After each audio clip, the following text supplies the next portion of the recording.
बोले शंकर भगवान की।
कहल कलिना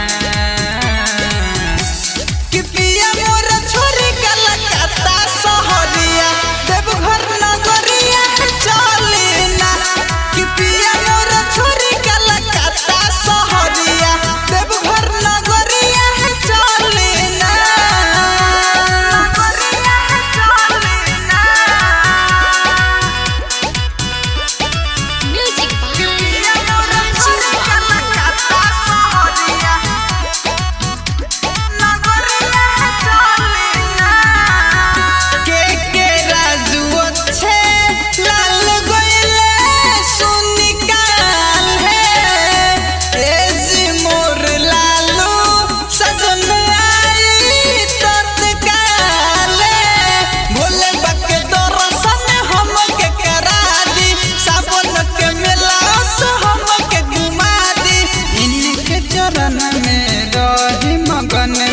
भक्ति कलिना कि पिया मोर छोरी कलकत्ता सहरिया देवघर नगरिया चलिना कि पिया मोर छोरी कलकत्ता सहरिया देवघर नगरिया चलिना।